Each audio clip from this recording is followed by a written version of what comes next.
pretty sure we're almost there. Something just doesn't feel right about this whole thing. Yeah, I'm just not sure about this. Well, look. We already signed up, and there's no point in turning back now. Plus, it's a pretty simple job considering the fact that I'm trying to save up for a new... Yeah, for a new whip. We know. Didn't mean to flex how much more money I have. Huh? You and your whopping bank account total of $5,000? Yeah, okay. 5,000 more than you're rolling with. Oh, really? Me and you both know, bro. Ugh, can you guys shut up already? And I think that's the place.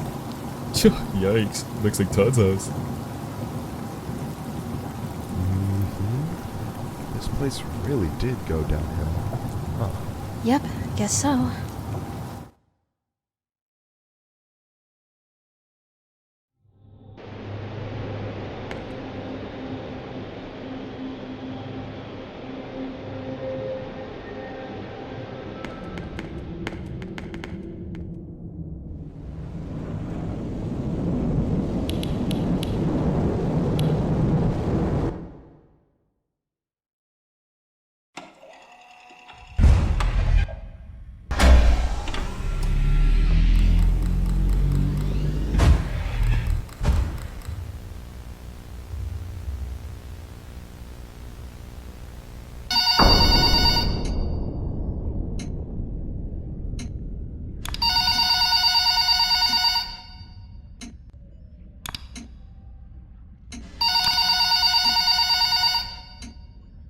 This place ain't scaring me.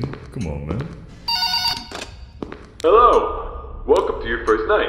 I'd like to congratulate you on the behalf of Tony's Tacos on earning your position here as security personnel. We know it's a big deal, so don't worry. We'll make sure you're equipped with the right tools necessary to complete this job. So with that being said, let's get you acquainted. First of all, in your office, there are two important things to know.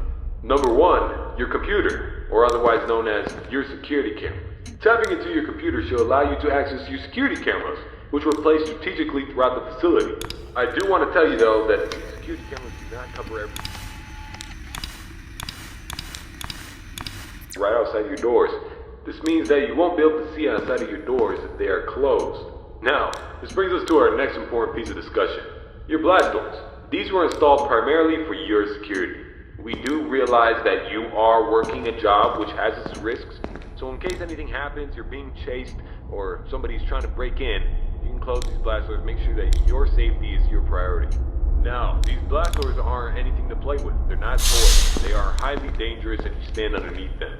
They will close on anything, so anything that's standing in its way, you can say goodbye to it. It's also critical to realize that these two doors, when closed, put an extreme amount of strain on our only two working generators. So if you don't plan to run out of power and keep the lights on, then keep those doors open. Now, one at a time works, but two at a time is too much for our generators to handle. So please, be careful.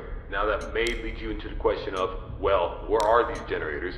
I mean, if they do break down, is there anything you can do about it? Yeah, you can. We trained you on how to repair them, so let me tell you where they're located. Within your office should be a newly installed flat screen TV, which displays a digital map of the entire restaurant. This is going to come in handy whenever you need to locate something. Now there should be alarm lights installed on that TV screen. These alarm lights will only enable whenever there's a malfunction or a shutdown of any sort. So if a generator were to accidentally break down at some point, an alarm light should go off telling you exactly where you need to go to fix it. Luckily for you, the only two generators which power this entire facility are located in the same area, the parts and service region. The third and only alarm light in the arcade actually corresponds to the ventilation system. We have installed our ventilation reset switch in the arcade. I know it's unconventional, but our engineers decided that was the best spot for it. Knowing where the ventilation reset switch is located will be the deciding factor between life or death. The cons about purchasing an old abandoned pizzeria is that everything around it's pretty much historic. I mean, they're antiques, so your ventilation system sucks. Sorry to break it to you, but you're gonna have to reset it every once in a while. And since all the doors are locked here, you're not gonna have an extra airflow of air anytime soon. Oh, and there's one more thing I forgot to mention within your office. Towards the south wall in the back part of your office should be a small stage. On this stage should be an old and abandoned animatronic. Now this is a relic from the old pizzeria. If you're not good with puppets or anything of that sort, then you can keep the curtain closed. I mean, if you don't want to see it, make sure it doesn't see you. Am I right? And that brings me to my next point. There are a variety of other abandoned animatronics left over from the other pizzeria lying around here. This includes the front stage, parts and service region, the warehouse, you name it. There's at least something that we can salvage there. Not to worry, these animatronics are shut down, so there's no source of power anywhere within their rigs. So between me and you, there shouldn't be another incident. But that about covers it. It should be a very smooth night, uneventful. You should be able to get accustomed and acquainted with everything, and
How scary can a bear be?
How scary can a bear be?